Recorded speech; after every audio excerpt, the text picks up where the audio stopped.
नमस्कार दोस्तों, मेरा नाम है विष्णु कुमार चौधरी, लेक्चरर सिविल आरपीजीपीसी दौसा से।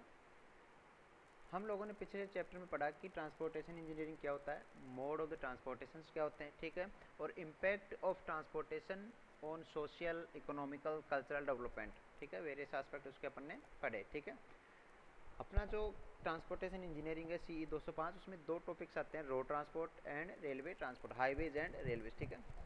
तो अपन हाईवेज की बात कर रहे हैं।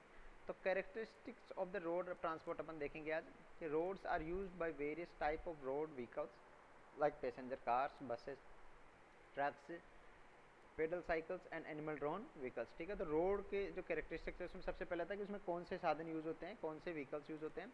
तो एनिमल ड्रोन व्हीकल भी यूज़ हो सकते हैं और मोटर व्हीकल्स भी यूज़ हो सकते हैं। और उसके अलावा apart from that cycles and pedal cycles में तो पैदल चलने वाले या फिर साइकिल कुछ भी यूज़ किया जा सकता है। फिर आता है it requires a relatively small investment for the government. जो रोड्स ट्रांसपोर्टेशन होता है उसका जो इनिशियल कॉस्ट होता है वो बहुत कम होता है as compare to the other mode of transportation, जैसे कि railway, waterways, Airways.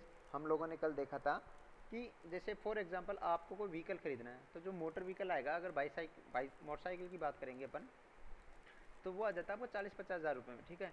As compare to अगर आपको ट्रेन खरीदना है या फिर एरोप्लेन खरीदना है, वो बहुत ज़्यादा कॉस्टली होता है, ठीक है। उसके अलावा इसकी जो इन्वेस्टमेंट होता है गवर्नमेंट के लिए, जैसे आपको रोड बनाना है तो वो investment as compare to track बिछाने के या एयरपोर्ट इस्टेब्लिश करने के या पोर्ट इस्टेब्लिश करने के कंपेयर में बहुत कम होता है, ठीक है। अगर आपको पोर्ट इस्टेब्लिश करना है या कोई ट्रैक बिछाना है तो उसकी करोड़ों की 100-200 करोड़ रुपए में, जबकि आपको कोई रोड बनाना है तो 1-2 करोड़ रुपए में आराम से रोड बन जाएगी। मतलब एज ए कंपेरिजन बता रहा हूँ मैं, ठीक है। जैसे मान लो आपको 1 किलोमीटर का बताना है तो 1 किलोमीटर की रोड ज़्यादा खर्चा नहीं आएगा, 40-50 लाख रुपये ज़्यादा से ज़्यादा, जबकि वहीं पर ट्रैक के लिए बहुत ज़्यादा खर्चा आएगा क्योंकि उसके लिए मशीनरी ज़्यादा चाहिए होती है, ठीक है, मटेरियल कहीं और से मंगवाया जाता है। तो ये सब चीज़ें देखी जाती है, ठीक है। फिर आगे है it offers a complete freedom to road users to transfer the vehicle from one lane to another and from one road to another according to need of convenience, ठीक है। इसका जो सबसे ज़्यादा बेनिफिट यही रहता है कि इसमें क्या कंप्लीट फ्रीडम ऑफ यूज़र रहती है, ठीक है। यूज़र क्या करता है अपनी सुविधा अनुसार, उसको तेज़ चलना है तो एक लेन से दूसरे लेन पे शिफ्ट हो सकता है, धीरे चलना तो रुक सकता है, अगर उसको रोड स्विच करना है तो रोड स्विच कर सकता है, आराम से फ्रीडम रहती है उसकी, ठीक है। उसको रूट चेंज करना या उसको वापस रिटर्न करना कुछ भी कर सकता है वो, ठीक है। जबकि जैसे मान लीजिए आप एयरवेज में बैठे हो, एक बार ट्रेन में बैठ गए फिर उसके बाद में नोट रिटर्न, ठीक है। ट्रेन में बैठ के आपको अचानक से कोई काम याद आ गया, आप नहीं उतर सकते। तो ये सब चीज़ें इसमें होती है, ठीक है। Speed and movement is directly related to the severity of accident. जितनी ज़्यादा स्पीड होती है हाईवेज में या रोड ट्रांसपोर्टेशन में, उतना ही ज़्यादा उसमें एक्सीडेंट का खतरा रहता है, ठीक है। इसका कारण आप समझ लीजिए कि ज़्यादा स्पीड होगी तो जो व्हीकल होता है वो अनकंट्रोलेबल हो जाता है। तो इसके लिए क्या रेमेडीज करती है गवर्नमेंट? गवर्नमेंट क्या कहती है, गवर्नमेंट क्या करती है, साइन बोर्ड लगा देती है, जगह जगह स्पीड बोर्ड्स लगा देती है कि आपको इतनी स्पीड से चलना है एक्सीडेंट को कम करने के लिए, ठीक है, सेफ्टी बढ़ाने के लिए, ठीक है। Road transport is the only means of transport that offer sister to the whole community alike, ठीक है। ऐसा समझ के चलिए, ऐसा समझिए कि जो रोड ट्रांसपोर्ट होता है ना वो हर कम्युनिटी के लिए होता है, मैंने कल बता दिया आपको, ठीक है। और हर किसी के लिए अवेलेबल भी होता है, चाहे कैसे ट्रांसपोर्ट करना चाहता है, ठीक है। और बाकी जो मोड ऑफ ट्रांसपोर्टेशन है उसका फीडर सिस्टम ये रहता है, ठीक है। तो इस बात को ध्यान रखिएगा। चलिए आगे चलते हैं। अब आता है historic development of the roads construction के, रोड बनना कैसे शुरू हुआ। हम लोगों ने देखा है कि देखिए जैसे अपन ने छोटी क्लास में पढ़ा है, जो ह्यूमन के इवोल्यूशन हुआ था वो एक तरह से मंकी से हुआ था, ठीक है। तो हर हर हर कोई भी जो वस्तु होती है या कोई भी प्रोडक्ट होता है उसका डेवलपमेंट होता रहता है। तो रोड भी ऐसा तो है नहीं कि आज जैसे डामर रोड बनती है वैसे बन गई होगी, इसका भी कुछ ना कुछ डेवलपमेंट तो हुआ होगा। तो जो ओल्डेस्ट मोड्स होते थे वो रहते थे footpath, animal ways and cart ways, ठीक है। क्योंकि पहले के ज़माने में मोटर्स तो थी नहीं, ठीक है। तो क्या होते थे, एनिमल्स होते थे तो एनिमल के लिए रास्ता, एनिमल के द्वारा कोई गाड़ी खींची जाती थी तो उसके लिए भी, ठीक है।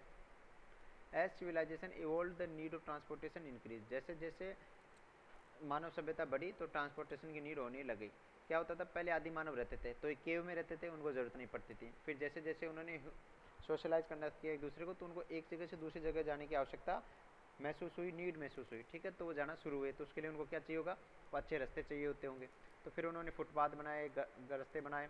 फिर जब उनको कार्ट खींचने के लिए मिली, जैसे मड था मान लीजिए, या फिर जैसे कच्चा रास्ता था तो उसमें से फुट पैरों से भी जा सकते थे, मतलब पैदल जाए, जैसे घोड़े पे बैठ के चले गए। लेकिन मान लीजिए उसको सामान खींचना था तो वो जो मिट्टी का रास्ता था उसमें सामान नहीं खींचा जा सकता, गाड़ी भी बैठ गया, फिर उनको किसकी आवश्यकता पड़ी, पक्के रास्ते की। ठीक है, तो रोमन रोड्स का सबसे पहले हुआ था 500 BC में। तो they were built straight regardless of gradient, gradient नहीं दिया गया था उसमें। ठीक है, ग्रेडियंट क्या होता है हम आगे बता देंगे आपको, थोड़ा सा मैं बता देता हूँ कि अलोंग द रोड अगर कोई स्लांट दी जाती है पानी निकालने के लिए तो वो ग्रेडियंट कहलाता है। ठीक है, अक्रॉस द रोड भी हो सकता है वो। ठीक है, they were built after the soft soil was removed and a hard stratum reached. क्या करते थे, ऊपर ऊपर से जो सॉफ्ट सॉइल होता था उसको हटा देते थे, और जैसे हार्ड आ गया, जैसे 1 मीटर 2 मीटर नीचे, आधा मीटर नीचे, उस हार्ड स्टेटा पे क्या करते थे, ये कुछ पत्थर वगैरह बिछा देते थे। Thickness varies from 0.75 to 1.5। ये थिकनेस किस पे डिपेंड करती थी, हार्ड स्टेटम पे, कि जितना ऊपर हार्ड मिट्टी आएगा उतना ही ये उसमें पत्थर वगैरह बिछा देते थे। ठीक है, तो ये क्या थे, रोमन रोड्स की कुछ बातें थी। अभी कंस्ट्रक्शन देख लीजिए रोमन रोड्स का। बेसिक रोड क्रॉस सेक्शन क्या होता था, सबसे नीचे तो बेसिक आ गया था जैसे स्ट्रेटा। ठीक है, at the bottom of the trench the Roman put a big layer of stones, सबसे मोटे पत्थरों की एक लेयर बिछा देते थे। उसके बाद में क्या करते थे, बीच में broken stones, pebbles, cement and shed का मिक्स कर देते थे यहाँ पे, और सबसे ऊपर सीमेंट मिक्स ब्रोकन टाइल्स बिछा देते थे। ठीक है, यहाँ पे टाइल्स बिछाते थे। Paving stone formed the surface of the road, these were cut so they fitted together tightly, उनको काट पीट के मतलब अच्छे से सजा देते थे ताकि वो अच्छे से फिट हो जाए, उबड़ खाबड़ ना रहे। कर्व स्टोन, साइड में क्या करते थे, कर्व स्टोन लगाते थे। अपन क्या करते हैं आजकल, कर्विंग क्यों करते हैं, ताकि उसका जो मटेरियल है वो इधर उधर ना बिखरे। ठीक है, तो कर्व स्टोन से at the side held in the paving stone and made a channel of water to run away, मैं पानी भी भेजा है यहाँ से। ठीक है, ये देखिए इन्होंने क्या किया, इसको मैं हटा देता हूँ। इन्होंने क्या किया, देखिए यहाँ पे क्या करते, एक पेवमेंट का दे दिया, तो यहाँ पे एक चैनल टाइप बन गया, तो यहाँ से पानी भी निकल जाएगा इस चैनल में से, और ये जो मटेरियल का भी स्टेबलिशिंग हो जाएगा। ठीक है, तो सबसे पहले क्या करते थे, ये नीचे हार्ड मिट्टी आई, उसके ऊपर कुछ पेबल्स का या कुछ पत्थरों का लेयर बिछा दिया, उसके ऊपर मिक्सर बिछा देते हैं, ब्रोकन स्टोन्स का, पेबल्स का, उसके ऊपर में सीमेंट मिक्स ब्रोकन टाइल्स बिछा देते थे, और उनको कट करके टाइटली फिक्स कर देते थे, टाइट फिक्स कर देते थे, तो उससे क्या होता था, और इवन कर देते थे, मतलब उनका जो लेवल था वो इक्वल लेवल कर देते थे। ठीक है, और साइड में कर्व स्टोन्स दे देते थे। ठीक है, तो ये रोमन रोड्स का कंस्ट्रक्शन था। ये कुछ इनके एग्जांपल्स हैं कि रोमन रोड्स कैसे हुआ करते थे। देखिए इसको आप समझिए, ये जो मिट्टी निकाली इन्होंने, इसको खोद के जो सॉफ्ट मिट्टी हटा दी, उसके बाद में हार्ड मिट्टी बच गई, उसमें नीचे तो ये पत्थर भर देते थे। ठीक है, यहाँ पे क्या कर दिया इन्होंने, पत्थर भर दिए। देखिए यहाँ पे तो पत्थर भर दिए, उसके ऊपर क्या करते थे, मिक्सर बिछा देते थे, किसका, सीमेंट का, सैंड का, टूटे हुए पत्थरों का, जैसे अपन आजबल को बोलते हैं ना, कंक्रीट, जिसमें एग्रीगेट्स भी होते हैं, सैंड भी होता है और सीमेंट भी होता है।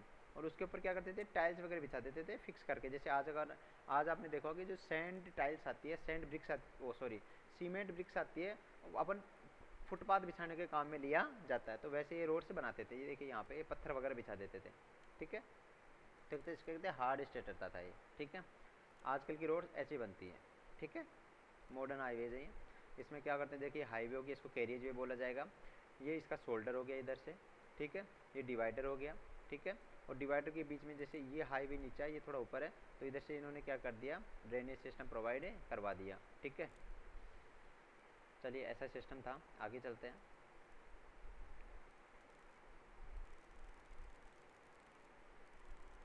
Other oldest road transportation are Tresaguet construction, Metcalf construction, Telford construction और मैकडम कंस्ट्रक्शन। जैसे अपन बोलते हैं WB water bound macadam, WBM, ये इन्होंने दिया था मैकडम साहब ने। ठीक है, तो ये क्या अलग अलग कंस्ट्रक्शन थे, जैसे रोमन्स का कंस्ट्रक्शन था वैसे इनका था, इनमें लगभग सिमिलर कंस्ट्रक्शन थे। ये क्या करते थे, पत्थर वगैरह के लेयर से रोड बनाते थे, पर वो इतनी सक्सेसफुल नहीं होती थी, इसलिए फिर मैकडम साहब आए, उन्होंने वाटर बाउंड मैकडम का कॉन्सेप्ट दिया था। ठीक है,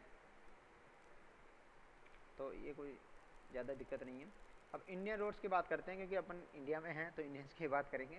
तो India has a large road network over 3.314 million kilometres of roadways, 2.1 million miles, making it's third largest road network in the world. World का सबसे तीसरा बड़ा रोड नेटवर्क है। और रेलवे में कितना नंबर है, 1 नंबर। ठीक है, तो जो third largest road construction network है वो इंडिया का है, और इसकी टोटल लेंथ है 3.314 मिलियन किलोमीटर। ठीक है, दूसरा है at 0.66 kilometre of highway per square kilometre of the land, the density of India's highway network is higher than that of United State 0.65 and far higher than that of China 0.16 और Brazil 0.25। तो पर square kilometre area में कितने kilometre road है? 0.66, जो कि सबसे ज़्यादा है। यूनाइटेड स्टेट उससे पीछे 0.65 से, चाइना तो बहुत कम है 0.16 और ब्राज़ील 0.2 है, वो काफ़ी पीछे है। ठीक है, तो सबसे ज़्यादा रोड डेंसिटी है वो किसकी है? इंडिया वालों की। ठीक है, अब हाईवे डेवलपमेंट इन इंडिया। ठीक है, तो हाईवे का डेवलपमेंट कैसे हुआ? ठीक है, तो हाईवे डेवलपमेंट इंडिया सबसे पहले जेकार कमेटी बनाई थी 1927 में। देखिए हर किसी को क्या होता है, डेवलपमेंट करना है। ठीक है, तो इंडिया जब स्ट्रगल कर रहा था फ्रीडम के लिए, तब अंग्रेज़ थे यहाँ पे, तो अंग्रेज़ों को भी बहुत परेशानी होती थी और धीरे धीरे क्या होता है, मॉडर्नाइजेशन हो रहा था। प्लांट्स लग रहे थे, जैसे स्टील प्लांट्स लग रहे थे और इंडस्ट्रीज लग रही थी, तो उनके लिए क्या करना पड़ रहा था, इनको ट्रांसपोर्ट करना पड़ रहा था। गुड्स का ट्रांसपोर्ट हो गया, लोगों का भी आना जाना बढ़ गया था क्योंकि उस समय एजुकेशन प्रिवेल हो गई थी। ठीक है, तो ऐसे में 1927 में एक जेकार कमेटी बनाई गई और उसको कहा गया कि आप स्टडी कीजिए और बताइए कि इंडिया में कौन सा ट्रांसपोर्ट सही रहेगा और उसके लिए क्या क्या स्टेप अपन को लेने चाहिए। तो जेकार कमेटी ने कहा कि भाई सबसे पहले तो आप क्या करो, एक ऐसा फंड बनाओ जिससे रोड का डेवलपमेंट हो सके। ठीक है, तो उन्होंने कहा कि सेंट्रल रोड फंड का निर्माण किया जाना चाहिए और ये किससे वसूला जाएगा? उन्हीं लोगों से वसूला जाएगा जो रोड का यूज़ करते हैं। ठीक है, तो इसका परफेक्ट एग्जांपल है, जैसे आज अपन पेट्रोल और डीजल पे जो अपन टैक्स देते हैं वो किसके नाम पे लिया जाता है? अपन को सेंट्रल रोड फंड के नाम पे लिया जाता है। ठीक है, तो इन्होंने 1927 में कह दिया और 1929 में इसका एस्टेब्लिशमेंट हो गया सेंट्रल रोड फंड का। ठीक है, चलिए ये तो बात हो गई, भाई फंड बना देंगे। अब रोड्स को बनाएगा कौन? इसकी क्वालिटी कौन चेक करेगा? इसके स्टैंडर्ड्स कौन डिसाइड करेगा? तो उसके लिए कहा कि इन्होंने कहा कि इंडियन रोड कांग्रेस नाम से एक संस्था बनाओ जो क्या करेगी, इसकी मॉनिटरिंग करेगी कि कहाँ हाईवे बनाना है, कौन सा हाईवे बनाना है, उसकी क्वालिटी क्या होनी चाहिए। तो उन्होंने रिकमेंडेड की 1927 में और इन 1934 में एक IRC इंडियन रोड कांग्रेस का इस्टेब्लिशमेंट हो गया। मोटर व्हीकल एक्ट है वो यही बनाते हैं, याद रखिएगा, इंडियन रोड कांग्रेस IRC 1934 में। उसके बाद में इन्होंने कहा कि चलो ठीक है, ये डिसाइड भी कर लेंगे। तो इनको रिकमेंडेशन कौन देगा कि यार भाई कैसा मटेरियल अच्छा है कैसा नहीं है? भाई ये तो आदमी हो गया, इन्होंने संस्था बना दी, इसमें कुछ रिसर्च वर्क भी तो होना चाहिए। तो उसके बाद में 1950 में CRRI central road research institute का निर्माण हुआ, जो ये बताता है, उन्होंने रिसर्च किया। जैसे वाटर बाउंड मैकडम आया, ठीक है, तो ये रिसर्च तो हो रहा था भाई, रोमन रोड से वाटर बाउंड मैकडम तक पहुँच गए। तो इंडिया में तो ऐसा हुआ, अपन पहले बिटुमिनस का कौन सा यूज़ करते थे, आज कौन सा यूज़ करते हैं, उसमें कुछ तो इम्प्रूवमेंट हुआ ही है। तो वो इम्प्रूवमेंट का जिम्मेदारी किसकी आ गई? 1950 में सेंट्रल रोड रिसर्च इंस्टीट्यूट की। उसके बाद में मोटर व्हीकल एक्ट है 1936 में, जो मैंने कहा था जो टैक्स लेता है गाड़ी को कैसे चलाना, ये कौन डिसाइड करता है? Indian rail Congress. और कैसे डिसाइड करता है? मोटर व्हीकल एक्ट से इन्होंने एक्ट बना दिया। National highway authority of India 1995 में स्टेब्लिश हुई, NHAI जिसको आज अपन बोलते हैं, जिसका होल सोल पर्पज़ क्या है? नेशनल हाईवेज़ का निर्माण करना, उनकी मेंटेनेंस करना और रिकमेंड करना कि कौन सी जगह हाईवे बनेगा, कौन सी जगह नहीं बनेगा। अगर NHAI चाहती है तो किसी स्टेट हाईवे को नेशनल हाईवे का दर्जा दे सकती है, और अगर ये चाहे तो किसी नेशनल हाईवे को वापस से स्टेट हाईवे या उसका नेशनल हाईवे का दर्जा छीन सकती है। ये होल सोल किसके ऊपर डिपेंड करता है? NHAI के ऊपर। इसका एस्टेब्लिशमेंट हुआ था 1995 में। ठीक है, चलिए उसके बाद में इन्होंने क्या किया था? रोड प्लान्स बनाए। ठीक है, इसके अपने तीन रोड प्लान आ चुके हैं। सबसे पहले आया था 1943 से 61 में। देखिए जैसे अपने जो डेवलपमेंट होता है वो 5 ईयर डेवलपमेंट के हिसाब से होता है। ठीक है, तो इन्होंने जो रोड डेवलपमेंट का था उसके लिए भी इन्होंने प्लान बनाए। पहला 20 ईयर्स का प्लान बना था 1943 से 61 तक। उसके बाद में दूसरा बना था 61 से 81 तक, और जो तीसरा बना था वो बना था 81 से 2001 तक। ठीक है, तो जो ये तीसरे वाला था थर्ड 20 ईयर प्लान, इसी में NHAI का एस्टेब्लिशमेंट हुआ था। ठीक है, हाईवे रिसर्च बोर्ड बना 1973 में। नेशनल ट्रांसपोर्ट पॉलिसी कमेटी 1978 में इस्टेब्लिश हुई थी। ठीक है, तो इस तरह का अपना ये डेवलपमेंट है कि पहले तब कमेटी बनी, कमेटी ने रिकमेंडेशन किए कि आप लोगों से फंड लीजिए रोड बनाने के लिए, एक ऐसी कमेटी का निर्माण कीजिए जो कंट्रोल करे कि कैसी रोडें बनेगी, रिसर्च इंस्टीट्यूट बनाइए, कुछ एक्ट बनाइए। ठीक है, तो ये सब उसी का हिस्सा है। तो आज तक जो अपना थर्ड लास्ट प्लान था वो था 1981 से 2001। ठीक है, कोई दिक्कत है? नहीं है।